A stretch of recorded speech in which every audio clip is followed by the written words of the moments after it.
ನಮಸ್ಕಾರ ಗೆಳೆಯರೆ, ಈಗ ತಾನೇ ಬಂದಂತ ಸುದ್ದಿ, ಇವತ್ತಿನ ಬ್ರೇಕಿಂಗ್ ನ್ಯೂಸ್ ಹಾಗೂ ಇವತ್ತಿನ ಗುಡ್ ನ್ಯೂಸ್ ಏನೆಂದರೆ ಗೆಳೆಯರೆ, ಹೊಸ ವರ್ಷಕ್ಕೆ ಶುಭ ಸುದ್ದಿ. ಫಲಾನುಭವಿಗಳ ಖಾತೆಗೆ ಬಂದಿದೆಯ ಗೃಹಲಕ್ಷ್ಮಿ ಹಣ ಚೆಕ್ ಮಾಡಿಕೊಳ್ಳಿ. ರೈತರಿಗೆ ಸರ್ಕಾರದಿಂದ ಸಬ್ಸಿಡಿ ಹಣ, ಕೃಷಿ ಹೊಂಡ ನಿರ್ಮಾಣದ ಬಗ್ಗೆ ಮಾಹಿತಿ ಇದೆ ಗೆಳೆಯರೆ. ಪಡಿತರ ಚೀಟಿ ತಿದ್ದುಪಡಿಗೆ ಮತ್ತೆ ಅವಕಾಶ, ಬೇಕಾಗುವಂತ ದಾಖಲೆಗಳೇನು ತಿಳಿದುಕೊಳ್ಳಿ ಗೆಳೆಯರೆ. ಹಾಗೆ ಭಾರತಕ್ಕೆ ವರದಾನವೇ ಪಿಎಂ ಆವಾಸ್ ಯೋಜನೆ. ಗೆಳೆಯರೆ, ರಾಜ್ಯದ ರೈತರಿಗೆ ಗಮನಿಸಿ, ಜನವರಿ 15 ಯಾವ ಕೆಲಸ ಮಾಡಿಕೊಳ್ಳಲು ಕೃಷಿ ಇಲಾಖೆ ಸೂಚನೆ ನೀಡಿದೆ. ಹಾಗೂ ರಾಜ್ಯದ ಆಸ್ತಿ ಮಾಲಕರಿಗೆ ಗುಡ್ ನ್ಯೂಸ್ ಏನೆಂದರೆ, ಮನೆಯಲ್ಲಿಯೇ ಕುಳಿತು ಈ ಖಾತಾ ಪಡೆಯುವುದು ಹೇಗೆ ತಿಳಿದುಕೊಳ್ಳಿ ಗೆಳೆಯರೆ. ತಾವು ನಮ್ಮ ಚಾನೆಲ್ಗೆ ಮೊದಲು ಬಾರಿ ಭೇಟಿ ನೀಡ್ತಾ ಇದ್ರೆ ದಯವಿಟ್ಟು ಸಬ್ಸ್ಕ್ರೈಬ್ ಮಾಡಿ, ಬೆಲ್ ಐಕಾನ್ ಅನ್ನು ಒತ್ತಿ ಹಾಗೂ ಲೈಕ್ ಮಾಡಿ. ಈ ಎಲ್ಲ ಮಾಹಿತಿಗಳ ವಿವರವನ್ನು ತಿಳಿಯಬೇಕಾದ್ರೆ ಗೆಳೆಯರೆ, ತಾವು ದಯವಿಟ್ಟು ಈ ವಿಡಿಯೋವನ್ನು ಪೂರ್ತಿಯಾಗಿ ನೋಡಿ. ಗೆಳೆಯರೆ, ಹೊಸ ವರ್ಷದ ಪ್ರಾರಂಭದಲ್ಲಿಯೇ ಗೃಹಲಕ್ಷ್ಮಿಯ ಫಲಾನುಭವಿಗಳಿಗೆ ಸಿಹಿ ಸುದ್ದಿ ಸಿಕ್ಕಿದೆ. ಯೋಜನೆಯ 24ನೇ ಕಂತಿನ 2,000 ರೂಪಾಯಿ ಹಲವು ಮಹಿಳೆಯರ ಖಾತೆಗೆ ಸಂದಾಯವಾಗಿದೆ ಎಂದು ತಿಳಿಸಲಾಗಿದೆ ಗೆಳೆಯರೆ. ಹೌದು ಗೆಳೆಯರೆ, ಗೃಹಲಕ್ಷ್ಮಿ ಯೋಜನೆ ಹಣವು ಸಂದಾಯದಲ್ಲಿ ವಿಳಂಬವಾಗಿರುವುದರಿಂದ ಇದರ ಬಗ್ಗೆ ಅನೇಕ ಆರೋಪಗಳು ಕೇಳಿ ಬಂದಿದ್ದು ಗೆಳೆಯರೆ. ಆದ್ರೆ ಈಗ ಹಣ ಪಡೆದ ಫಲಾನುಭವಿಗಳು ಸಚಿವೆ ಲಕ್ಷ್ಮೀ ಹೆಬ್ಬಾಳ್ಕರ್ ಮೇಡಮ್ ಅವರಿಗೆ ಧನ್ಯವಾದಗಳನ್ನು ಅರ್ಪಿಸಿದ್ದಾರೆ.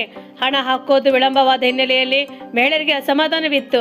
ಆದರೆ ಈಗ ಈ ಹೊಸ ವರ್ಷದಲ್ಲಿ ಹೊತ್ತಿನಲ್ಲಿಯೇ ಹಣ ಬಂದಿರುವುದು ಸಂತಸದ ಸುದ್ದಿ ಎಂದು ಫಲಾನುಭವಿಗಳು ತಿಳಿಸಿದ್ದಾರೆ ಗೆಳೆಯರೆ, ಇನ್ನೂವರೆಗೂ ಯಾರಿಗೂ ಗೃಹಲಕ್ಷ್ಮಿ ಹಣ ಬಂದಿಲ್ಲವೋ ಅವರು ಕಚೇರಿಗಳಿಗೆ ಅಲಿಯುವಂತಹ ಅವಶ್ಯಕತೆ ಇಲ್ಲ ಗೆಳೆಯರೆ. ಯಾಕೆಂದ್ರೆ ಗೃಹಲಕ್ಷ್ಮಿ ಹಣ ವಿಚಾರದಲ್ಲಿ ಮಹಿಳೆಯರಿಗೆ ಸರ್ಕಾರಿ ಕಚೇರಿಗಳಲ್ಲಿ ಅಲಿಯುವುದನ್ನು ತಪ್ಪಿಸಲು ಸಹಾಯವಾಣಿಯನ್ನು ಪರಿಚಯಿಸಲಾಗಿದೆ.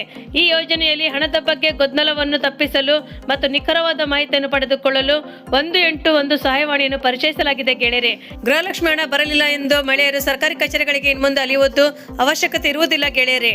ಯಾಕೆಂದ್ರೆ ಮಹಿಳಾ ಮತ್ತು ಮಕ್ಕಳ ಅಭಿವೃದ್ಧಿ ಇಲಾಖೆಯಿಂದ ಇದೀಗ 181 ಸಂಖ್ಯೆಯ ಸಹಾಯವಾಣಿಯನ್ನು ಆರಂಭಿಸಲಾಗಿದೆ.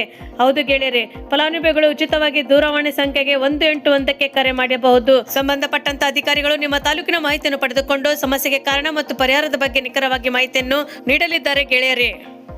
ಮತ್ತೊಂದು ಮಹತ್ವದ ಮಾಹಿತಿ ಏನೆಂದರೆ, ಬಿಸಿಲುಗಾಲ ಇರಬಹುದು, ಬರಗಾಲದಿಂದ ರೈತರಿಗೆ ಬೆಳೆ ನಷ್ಟ ಆಗುವಂತದ್ದು ಚಿಂತೆ ಈಗ ಬೇಡ ಗೆಳೆಯರೆ. ಯಾಕೆಂದರೆ ಕರ್ನಾಟಕ ಸರ್ಕಾರ ಕೃಷಿ ಭಾಗ್ಯ ಯೋಜನೆಯಲ್ಲಿ ಕೃಷಿ ಹೊಂಡವನ್ನು ನಿರ್ಮಿಸುತ್ತಿದೆ ಗೆಳೆಯರೆ. ಹೌದು ಗೆಳೆಯರೆ, ಕೇವಲ 10 ರೂಪಾಯಿ ಕೊಟ್ಟರೆ ಸಾಕು 1.75 ಲಕ್ಷ ಹೊಂಡ ನಿಮ್ಮದಾಗಲಿದೆ ಗೆಳೆಯರೆ. 2012ರಲ್ಲಿ ಆರಂಭವಾದಂತ ಈ ಯೋಜನೆ 2025 ಆಗಸ್ಟ್ನಲ್ಲಿ ವಿಸ್ತರಣೆಗೊಂಡು ಕಡಲ ತೀರ ಅಥವಾ ಮಲೆನಾಡು ಜಿಲ್ಲೆಗಳಲ್ಲಿ ಈಗ ತಲುಪಿದೆ ಗೆಳೆಯರೆ. ಈಗಾಗಲೇ 1 ಲಕ್ಷಕ್ಕೂ ಹೆಚ್ಚು ರೈತರು ಇದರ ಲಾಭವನ್ನು ಪಡೆಯುತ್ತಿದ್ದಾರೆ ಗೆಳೆಯರೆ. ಸಬ್ಸಿಡಿ ಪಡೆಯುವಂತ ವಿವರವೇನೆಂದರೆ, 10 × 1.5 ಲೀಟರ್ ಆಕಾರದ ಹೊಂಡ ನಿರ್ಮಾಣಕ್ಕೆ ಸುಮಾರು 1.75 ಲಕ್ಷ ವೆಚ್ಚವಾಗುತ್ತದೆ ಗೆಳೆಯರೆ. ಆದರೆ ಸರ್ಕಾರದ ಸಹಾಯದೊಂದಿಗೆ ಕೇವಲ ಕಡಿಮೆ ಮೊತ್ತದಲ್ಲಿ ಹೊಂಡವನ್ನು ತಯಾರಿ ಮಾಡಿಕೊಳ್ಳಬಹುದು ಗೆಳೆಯರೆ. SST ರೈತರಿಗೆ 90% ಸಬ್ಸಿಡಿ ಕೇವಲ 17,500 ಕೊಟ್ಟರೆ ಸಾಕು. ಇತರೆ ವರ್ಗದವರು 80% ಸಬ್ಸಿಡಿ ಅಂದರೆ 35,000 ಕೊಟ್ಟರೆ ಸಾಕು ಗೆಳೆಯರೆ. ಈ ಸಹಾಯವು ನೇರವಾಗಿ ನಮ್ಮ ಬ್ಯಾಂಕ್ ಖಾತೆಗೆ DBT ಮೂಲಕ ಬರುತ್ತದೆ. ಹೆಚ್ಚುವರಿಯಾಗಿ ಹೊಂಡದ ಗುಣಮಟ್ಟವನ್ನು ಖಚಿತಪಡಿಸಲು ಪಾಲಿಥಿನ್ ಲೈನಿಂಗ್ 25,000ವರೆಗೂ ಸಹ ಸಬ್ಸಿಡಿಯಲ್ಲಿದೆ ಗೆಳೆಯರೆ. ಸರ್ಕಾರದಿಂದ ಕೇವಲ ಹೊಂಡ ತಯಾರು ಮಾತ್ರವಲ್ಲದೆ ನೀರು ಉಪಯೋಗಕ್ಕೂ ತರಲು ಸಹ ಸಾಧನಗಳನ್ನು ಸಹಾಯ ನೀಡುತ್ತದೆ ಗೆಳೆಯರೆ. ಹೌದು ಗೆಳೆಯರೆ, ಡೀಸೆಲ್ ಪಂಪ್ ಸೆಟ್ 50,000ವರೆಗೂ ಸಬ್ಸಿಡಿ ಕೊಟ್ಟರೆ, ಹನಿ ತುಂತುರು ನೀರಾವರಿಗೆ 50 ರಿಂದ 70% ಸಹಾಯ ಅಂದ್ರೆ ತಂತಿ ಬೇಲಿ 20,000ವರೆಗೂ ಮತ್ತು ಪಾಲಿಥಿನ್ ಲೈನಿಂಗ್ಗೆ 25,000ವರೆಗೂ ಸಹಾಯಧನವನ್ನು ನೀಡುತ್ತದೆ ಗೆಳೆಯರೆ. ಹೌದು ಗೆಳೆಯರೆ, ಈ ಯೋಜನೆಯು ಸಣ್ಣ ಮತ್ತು ಅತಿ ಸಣ್ಣ ರೈತರಿಗೆ 1 ಎಕರೆ ಅಥವಾ ಹೆಚ್ಚು ಜಮೀನು ಇದ್ದವರಿಗೆ ಇದು ಹೊಂದಿರುತ್ತದೆ ಗೆಳೆಯರೆ. ಮಾತ್ರವಲ್ಲದೆ ಮಳೆ ನಿರ್ಭರವಾದಂತಹ ಜಮೀನುಗಳಿಗೆ ಆದ್ಯತೆಯನ್ನು ಕೊಡಲಾಗುತ್ತದೆ ಗೆಳೆಯರೆ. ಇದರ ಸಹಾಯವನ್ನು ಪಡೆಯಲು ಅವಶ್ಯಕವಾದಂತಹ ದಾಖಲೆಗಳೇನೆಂದರೆ, ಆಧಾರ್ ಕಾರ್ಡ್ ಮೊಬೈಲ್ ಲಿಂಕ್ ಆಗಿರಬೇಕು, ಭೂಮಿ ದಾಖಲೆ ಅಂದ್ರೆ RTC ಪಹಣಿ ಇರಬೇಕು, ಬ್ಯಾಂಕ್ ಪಾಸ್ಬುಕ್ ಇರಬೇಕು, ಜಾತಿ ಸರ್ಟಿಫಿಕೇಟ್ ಅಥವಾ SC/ST ಗೆ ಸಂಬಂಧಪಟ್ಟಂತ ಜಾತಿ ಸರ್ಟಿಫಿಕೇಟ್ ಇರಬೇಕು, ಫೋಟೋ ಅಥವಾ ಜಮೀನುಗಳ ಮೊಳೆ ಕೂಡ ಇರಬೇಕು ಗೆಳೆಯರೆ. ಮತ್ತೊಂದು ವಿಶೇಷ ಮಹತ್ವದ ಮಾಹಿತಿ ಏನೆಂದರೆ, ಪಡಿತರ ಚೀಟಿ ತಿದ್ದುಪಡಿಗೆ ಮತ್ತೆ ಅವಕಾಶ ನೀಡಲಾಗಿದೆ ಗೆಳೆಯರೆ. ಹೌದು ಗೆಳೆಯರೆ, ಪಡಿತರ ಚೀಟಿ ಪ್ರಮುಖ ದಾಖಲೆಗಳಲ್ಲಿ ಒಂದಾಗಿದೆ. ಇದು ಬರೀ ಪಡಿತರ ಚೀಟಿ ಪಡೆಯಲು ಅಷ್ಟೇ ಅಲ್ಲದೆ ಹಲವಾರು ಸರ್ಕಾರಿ ಸೌಲಭ್ಯಗಳಿಗೆ ಅರ್ಜಿ ಸಲ್ಲಿಸುವಿಕೆ ಬೇಕಾಗುವಂತಹ ದಾಖಲೆಗಳಿದು ಒಂದಾಗಿದೆ ಗೆಳೆಯರೆ. ಅರ್ಜಿ ಸಲ್ಲಿಸುವಿಕೆಯಲ್ಲಿ ಯಾವುದೇ ತಪ್ಪಾಗಿದ್ರೆ ಗೆಳೆಯರೆ ಅಥವಾ ಅದನ್ನು ಪರಿಗಣನೆಗೆ ತೆಗೆದುಕೊಳ್ಳದಿದ್ದರೆ ಅಂತ ಪಡಿತರ ಚೀಟಿದಾರರಿಗೆ ಇದೀಗ ಶುಭ ಸುದ್ದಿ ಏನೆಂದರೆ, ತಿದ್ದುಪಡಿಗೆ ಮತ್ತೆ ಅವಕಾಶವನ್ನು ಕಲ್ಪಿಸಲಾಗಿದೆ ಗೆಳೆಯರೆ. ಹೌದು ಗೆಳೆಯರೆ, ಸದ್ಯ ರಾಜ್ಯದಲ್ಲಿ ನಕಲಿ ದಾಖಲೆ ಸೃಷ್ಟಿಸಿದಂತ ಪಡೆದಂತ BPL ಕಾರ್ಡ್ಗಳನ್ನು ರದ್ದುಪಡಿಸಿ APLಗೆ ವರ್ಗಾವಣೆ ಮಾಡಲಾಗಿದೆ. ಇದು ಕಾರ್ಯ ಇನ್ನು ಮುಂದುವರಿತಾನೆ ಇದೆ ಗೆಳೆಯರೆ. ಈ ಮೂಲಕ ಅನರ್ಹ ಕಡಿವಾಣ ಹಾಕುವಂತ ಕೆಲಸ ಸರ್ಕಾರ ಮಾಡುತ್ತಿದೆ. ಈ ನಡುವೆ ಇದೀಗ ಪಡಿತರ ಚೀಟಿ ತಿದ್ದುಪಡಿ ಪ್ರಕ್ರಿಯೆಯನ್ನು ಮತ್ತೆ ಆರಂಭಿಸಲಾಗಿದೆ. ಹಾಗಾದರೆ ಏನೆಲ್ಲ ತಿದ್ದುಪಡಿ ಮಾಡಬಹುದು ಮತ್ತು ಬೇಕಾಗುವಂತ ದಾಖಲೆಗಳೇನೆಂದರೆ, ಪಡಿತರ ಚೀಟಿ, ಎಲ್ಲ ಸದಸ್ಯರ ಆಧಾರ್ ಕಾರ್ಡ್, ಒಬ್ಬ ಸದಸ್ಯರ ಜಾತಿ ಮತ್ತು ಆದಾಯ ಪ್ರಮಾಣ ಪತ್ರ ಬೇಕಾಗುತ್ತದೆ ಗೆಳೆಯರೆ. ಹೌದು ಗೆಳೆಯರೆ, ತಿದ್ದುಪಡಿಯಲ್ಲಿ ಬೇಕಾಗುವಂತ ಅವಶ್ಯಕತೆಗಳೇನೆಂದರೆ ಹೆಸರು ತಿದ್ದುಪಡಿ ಮಾಡಬಹುದು, ಹೆಸರು ಸೇರ್ಪಡೆ ಮಾಡಬಹುದು ಅಥವಾ ಹೆಸರು ತೆಗೆದು ಹಾಕುವಿಕೆ ಇರಬಹುದು, ವಿಳಾಸದ ಬದಲಾವಣೆ ಇರಬಹುದು, ಫೋಟೋ ಬದಲಾವಣೆ ಇರಬಹುದು, ಕುಟುಂಬ ಸದಸ್ಯರ ಬದಲಾವಣೆ ಇರಬಹುದು, ನ್ಯಾಯಬೆಲೆ ಅಂಗಡಿಯಲ್ಲಿ ಬದಲಾವಣೆ ಮಾಡುವಂತದ್ದು ಇರಬಹುದು, ಫೋಟೋ ಬದಲಾವಣೆ ಮಾಡಿರಬಹುದು ಗೆಳೆಯರೆ. ಇಷ್ಟು ಪ್ರಕಾರದ ತಿದ್ದುಪಡಿಯನ್ನು ತಾವು ಮಾಡಿಕೊಳ್ಳಬಹುದು ಗೆಳೆಯರೆ. ರಾಜ್ಯದ ರೈತರಿಗೆ 2025-26ನೇ ಸಾಲಿನಲ್ಲಿ ಕರ್ನಾಟಕ ಸರ್ಕಾರದ ಮಹತ್ವಾಕಾಂಕ್ಷಿ ಯೋಜನೆಯಾದಂತಹ ನನ್ನ ಬೆಳೆ ನನ್ನ ಹಕ್ಕು ಅಡಿಯಲ್ಲಿ ಹಿಂಗಾರು ಹಂಗಾಮಿನ ಬೆಳೆ ಸಮೀಕ್ಷೆ ಕಾರ್ಯ ಡಿಸೆಂಬರ್ 1ರಿಂದ ಆರಂಭಗೊಂಡಿದೆ. ಕಳೆದ ವರ್ಷದಂತೆ ಈ ವರ್ಷವೂ ಸಹ ಬೆಳೆ ಸಮೀಕ್ಷೆ ಕಾರ್ಯದಲ್ಲಿ ರೈತರು ಸ್ವಂತ ಜಮೀನಿನಲ್ಲಿಯೇ ಬೆಳೆ ಬೆಳೆದು ವಿವರಗಳನ್ನು ದಾಖಲೆ ಮಾಡುವಂತಹ ಅವಕಾಶವನ್ನು ಕಲ್ಪಿಸಲಾಗಿದೆ. ಹೌದು ಗೆಳೆಯರೆ, ರೈತರು ತಮ್ಮ ಜಮೀನಿನಲ್ಲಿ ಬೆಳೆದಂತ ಬೆಳೆ ದಾಖಲೆಗಳನ್ನು ಹಿಂಗಾರು ರೈತರು ಬೆಳೆ ಸಮೀಕ್ಷೆ 2025-26ನೇ ತಮ್ಮ ಹೆಸರಿನಲ್ಲಿ ಮೊಬೈಲ್ ಸಂಖ್ಯೆ ಅಪ್ಲಿಕೇಶನ್ಗಳನ್ನು ಗೂಗಲ್ ಅಥವಾ ಪ್ಲೇಸ್ಟೋರಿನಲ್ಲಿ ಅಪ್ಲಿಕೇಶನ್ ಅನ್ನು ಡೌನ್ಲೋಡ್ ಮಾಡಿಕೊಳ್ಳಬಹುದಾಗಿದೆ ಗೆಳೆಯರೆ. ಜನವರಿ 15, 2026 ಒಳಗಾಗಿ ಬೆಳೆ ವಿವರಗಳನ್ನು ಆಪ್ ಮೂಲಕ ಅಪ್ಲೋಡ್ ಮಾಡಬಹುದಾಗಿದೆ.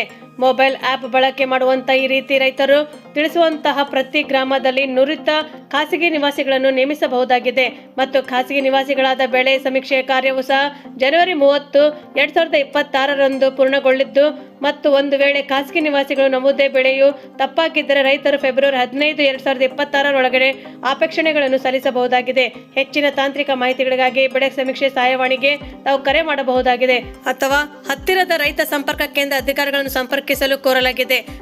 ಗೆಳೆಯರೆ, ಮತ್ತೊಂದು ಮಹತ್ವದ ಮಾಹಿತಿ ಏನೆಂದರೆ ರಾಜ್ಯದ ಆಸ್ತಿ ಮಾಲೀಕರಿಗೆ ಗುಡ್ ನ್ಯೂಸ್ ಏನೆಂದರೆ ಮನೆಯಲ್ಲಿ ಕುಳಿತು ಈ ಖಾತೆಯನ್ನು ಪಡೆಯಬಹುದಾಗಿದೆ ಗೆಳೆಯರೆ. ಹೌದು ಗೆಳೆಯರೆ, ಪುರಸಭಾ ವ್ಯಾಪ್ತಿಯ ಸಾರ್ವಜನಿಕರು ಅಥವಾ ಆಸ್ತಿ ಮಾಲೀಕರಿಗೆ ನಗರ ಸ್ಥಳೀಯ ಸಂಸ್ಥೆಗಳ ಈ ಖಾತಾ ದಾಖಲೆಗೆ ಸಂಬಂಧಿಸಿದಂತೆ ಸಾರ್ವಜನಿಕರು ಮನೆಯಲ್ಲಿ ಕುಳಿತು ಅತಿ ಸರಳವಾಗಿ ಈ ಖಾತಾ ಸೇವೆಯನ್ನು ಆನ್ಲೈನ್ ಮೂಲಕ ಅರ್ಜಿ ಸಲ್ಲಿಸಿ ನಿಗದಿ ಕಾಲಾವಧಿಯಲ್ಲಿ ಪಡೆಯಬಹುದಾಗಿದೆ. ಹೌದು ಗೆಳೆಯರೆ, ಈ ಆಸ್ತಿ ತಂತ್ರಾಂಶದಲ್ಲಿ ರೂಪಿಸಿದ್ದು ಅದರಂತೆ ಆಸ್ತಿ ಕಣಜದಲ್ಲಿ ಇರುವಂತಹ ಮಾಹಿತಿಗಳನ್ನು ಆಧಾರದ ಮೇಲೆ ಕರಡು ಈ ಖಾತಾವನ್ನು ಪ್ರಕಟಿಸಲಾಗುತ್ತದೆ. ಸಾರ್ವಜನಿಕರು ಈ ಮಾಹಿತಿಯನ್ನು ನೇರವಾಗಿ ವೀಕ್ಷಿಸಬಹುದಾಗಿದೆ. ಮಾಹಿತಿಗಳ ಬಗ್ಗೆ ತಕರಾರು ಇದ್ದಲ್ಲಿ ಸಾರ್ವಜನಿಕರು ಈ ಆಸ್ತಿ ತಂತ್ರಾಂಶದಲ್ಲಿ ಹೆಚ್ಚಿನ ಮಾಹಿತಿಗಳಿಗಾಗಿ ನೇರವಾಗಿ ನಮೂದಿಸಬಹುದು. ನಮೂದಿಸಿದ ಮಾಹಿತಿಯನ್ನು ನಿಖರತೆಯನ್ನು ಪುರಸಭೆಯಲ್ಲಿ ಪರಿಶೀಲಿಸಿ ಅನುಮೋದಿಸಬಹುದಾಗಿದೆ. ಈ ಖಾತಾವನ್ನು ಸಾರ್ವಜನಿಕರು ತಮ್ಮ ಮನೆಗಳಲ್ಲಿ ಕುಳಿತು ಪಡೆಯಬಹುದಾಗಿದೆ. ಸಾರ್ವಜನಿಕರು ಈ ಖಾತಾ ಪಡೆಯಲು ಮಾಲೀಕರ ಭಾವಚಿತ್ರ, ಆಸ್ತಿ ತೆರಿಗೆ ಮತ್ತು ನೀರಿನ ಕರದ ಚಲನ ಮತ್ತು ಸ್ವತ್ತಿನ ನೋಂದಾಯಿಸಿದ ದಾಖಲೆಗಳು, ಹಕ್ಕು ಚಲನ ದಾಖಲೆಗಳು, ಪ್ರಮಾಣ ಪತ್ರ ಅಥವಾ ದಾನ ಪತ್ರ, ವಿಭಾಗದ ಪತ್ರ ಮತ್ತು ವಿರಲಯಾನೆ ಮರಣದ ಶಾಸನ ಪತ್ರ ಮತ್ತು ಸರ್ಕಾರದ ಇಲಾಖೆಗಳಿಂದ ನೀಡಿರುವಂತಹ ಹಕ್ಕುಪತ್ರ, ವಿವಿಧ RR ನಂಬರ್ ಮತ್ತು ಸ್ವತ್ತಿನ ಛಾಯಾಚಿತ್ರ, ಋಣಭಾರ ರಹಿತ ಪ್ರಮಾಣ ಪತ್ರ ನಮೂನೆ 15 ಅಥವಾ 16, ಮತದಾರರ ಗುರುತಿನ ಚೀಟಿ, ಪ್ಯಾನ್ ಕಾರ್ಡ್, ಪಹಣೆ, ಮ್ಯೂಟೇಷನ್ ಪತ್ರ ಅಥವಾ ಸರ್ವೆ ನಕ್ಷೆ, ಸ್ವತ್ತಿಗೆ ಸಂಬಂಧಿಸಿದಂತೆ ಇತರೆ ಪುರಾವಾ ದಾಖಲೆಗಳನ್ನು ಸಲ್ಲಿಸಬೇಕಾಗುತ್ತದೆ ಗೆಳೆಯರೆ. ಹೌದು ಗೆಳೆಯರೆ, ಕಚೇರಿಯ ವೇಳೆಯಲ್ಲಿ ಪುರಸಭೆಯ ಕಂದಾಯ ಶಾಖೆಗೆ ಅಥವಾ ಅಧಿಕಾರ ಸಿಬ್ಬಂದಿಗಳಿಗೆ ಸಂಪರ್ಕಿಸಿ ಪಡೆಯಬಹುದಾಗಿದೆ. ಗೆಳೆಯರೆ, ತಾವು ನಮ್ಮ ಚಾನೆಲ್ಗೆ ಮೊದಲು ಬಾರಿ ಭೇಟಿ ನೀಡ್ತಾ ಇದ್ರೆ ದಯವಿಟ್ಟು ಸಬ್ಸ್ಕ್ರೈಬ್ ಮಾಡಿ, ಬೆಲ್ ಐಕಾನ್ ಅನ್ನು ಒತ್ತಿ ಹಾಗೂ ಲೈಕ್ ಮಾಡಿ. ಈ ನಮ್ಮ ವಿಡಿಯೋವನ್ನು ತಾವು ಪೂರ್ತಿಯಾಗಿ ನೋಡಿದ್ದಕ್ಕೆ ತಮಗೆ ಧನ್ಯವಾದಗಳು.